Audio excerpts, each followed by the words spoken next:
అందరికీ నమస్తే అండి. ఈ స్టాండప్ కమెడియన్ స్రవంతి అనే అమ్మాయి ఎవరైతే ఉన్నారో ఆవిడ గురించి ఇదే లాస్ట్ అండ్ ఫైనల్ వీడియో అండి. ఎందుకంటే ఆ పిల్లకి సరిగ్గా బుర్ర పని చేయదని చెప్పేసని నేను అనుకుంటున్నా. ఎందుకంటే ఇప్పుడు ఒక వీడియో రిలీజ్ చేసింది. ఆ వీడియో రిలీజ్ అయిన తర్వాత చూసిన తర్వాత నాకు ఒక క్లారిటీ వచ్చింది. ఈ అమ్మాయికి కొద్దిగా పిచ్చి ఉందనిపించింది నాకైతే. ఇలా అనకూడదేమో గానీ ఒకసారి మీకు వీడియో వినిపిస్తా. విన్న తర్వాత మీకే ఒక క్లారిటీ వచ్చింది. హాయ్ గౌతమి. ఈమె గౌతమి మా హౌస్ హెల్ప్ అన్నమాట. గౌతమి నీకు ఒక క్వశ్చన్ గౌతమి. అదేంటి నేను ఇట్లా కన్న తల్లిని ట్రోల్ చేసిన అని చెప్పి ఊర్లో ఉన్న తల్లులందరూ పాపము నన్ను ట్రోల్ చేస్తున్నారు గౌతమి. అదేంటి ఈ జెన్జీ వాళ్ళకి ఇంత కూడా మర్యాద లేదు అని అంటున్నారు. నువ్వు కూడా జెన్జీయే కదా గౌతమి? జెన్జీ గౌతమి, జెన్జీ కాదు జెన్జీ. జెన్జీ ప్రౌడ్ జెన్జీ కదా గౌతమి?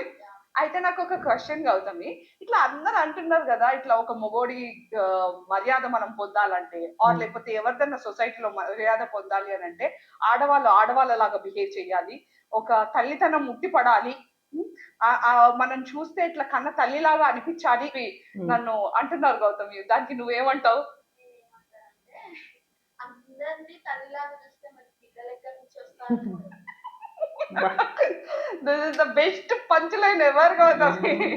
ఇద్దరికి పిచ్చి పట్టింది. నీకు పిచ్చి పట్టింది, నీ వెనకాతలో ఉన్న అమ్మాయికి పిచ్చి పట్టింది. నీకు మనుషులు ఎదిగారు కానీ బుర్రలు ఎదగల. ఇప్పుడు మనం స్కూల్కి వెళ్ళాం కదా, నువ్వు వెళ్ళు స్కూల్కి, నేను కొద్దో గొప్ప ఏదో స్తోమత కొద్ది నేను ఎంతో కొంత స్కూల్కి తగలటాను చదువుకున్నాం కదా. మనం స్కూల్లో ప్రతిరోజు ఉదయం భారతదేశం నా మాతృభూమి, భారతీయులందరూ నా సహోదరులు అంటాం. గుర్తుందా? అంటే అందరూ నా అన్నదమ్ములు అని చెప్పేసి అని దాని అర్థం అన్నమాట. ఆ డౌట్ అప్పుడు రాలేదా? మా అమ్మతనం ఉట్టిపడాలి అంటే చూడగానే అమ్మాయి చక్కగా ఉంది, పద్ధతిగా ఉంది అనిపించాలి.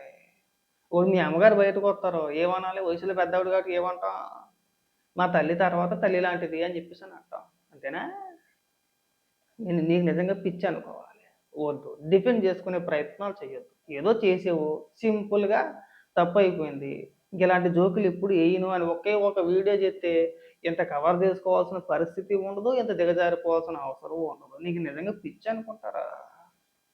ఎందుకు రోజు రోజుకి దిగజారిపోతావు అని అడుగుతున్నాను మేము. అంటే మీకున్న తెలివితేటలు ఇంకెవరికి లేవులే. ఇంకా అందరినీ తల్లులు అంటే పిల్లలు ఎక్కడి నుంచి వస్తారు అని చెప్పేసి ఈ సైంటిస్ట్ కనిపెట్టిందండి. మరి నీకు బుర్ర ఉందనాలా లేదనాలా? మరి ఎలా చూడాలి అని అడుగుతున్నాం మహిళల్ని. నువ్వు ఎలా చూస్తావు? అబ్బాయిలందరిని ఎలా చూస్తావు? ఇప్పుడు భారతీయులందరూ నా సహోదరులు అని చెప్పేసి చిన్నప్పుడు మనం చెప్తాం కదా స్కూళ్ళలో. నువ్వేమంటావు? నువ్వైతేని అరే అందరూ సహోదరులు అయితే మరి పిల్లలు ఎక్కడి నుంచి పుడతారని చెప్పేసి బావబామర్దులు అంటావా? అనంగా ఎలా అంటాం? నా సహోదరులనే అంటాం కానీ నువ్వైతే నాకు తెలిసి అలాగే అన్నావేమో మరి. అనం కదా. వద్దు, దిగజారిపోవద్దు, ఇంకా కిందకు వచ్చేయొద్దు. చాలు. మన విజ్ఞాన ప్రదర్శన ఇక్కడితో కట్టి పెడితే బాగుంటుంది. ఇప్పటికే మనం చాలా నవ్వులు పాలైపోయాం. చివరాఖరికి మన సొంత పేజీల్లో, ఫేస్బుక్లో కావచ్చు, ఇన్స్టాగ్రామ్లో కావచ్చు, మన సొంత పేజీల్లోనే కామెంట్ సెక్షన్ ఆఫ్ చేసుకొని పెట్టుకోవాల్సిన పరిస్థితికి వచ్చేసాం మనం. ఇంకా దిగజారిపోవద్దు. ఇది ఎక్కడితో ముగించేస్తే బాగుంటుంది. తప్పు చేసావు, తప్పు అయిపోయింది, ఇంకెప్పుడు కూడా ఇలాంటి రోత కామెడీ చెయ్యను అని ఒక మాట అనేస్తే పోయేదానికి మళ్ళీ ఎదుగు పీత లాజిక్లన్నీ మళ్ళీ నీకు తోడు మళ్ళీ ఇంకొక హాఫ్ నాలెడ్జ్ అమ్మాయిని తీసుకొచ్చి ఏదో వెనకడికో సామెతుంది, ఇద్దరు పిచ్చోళ్ళు కలిసి ఏదో చేసేరట. నీకు పిచ్చి ఉందని చెప్పి నేను అన్నా కానీ నీ మాటలు వింటా ఉంటే కొద్దిగా బాధ కలుగుతుంది. బాధతో పాటు జాలి కూడా కలుగుతుంది. ఇంకెప్పుడు కూడా ఇలాంటి పిచ్చి పిచ్చి సామెతలు, ఇలాంటి పిచ్చి పిచ్చి లాజిక్లు చెప్పమాక. చిరాగ్గా ఉంది.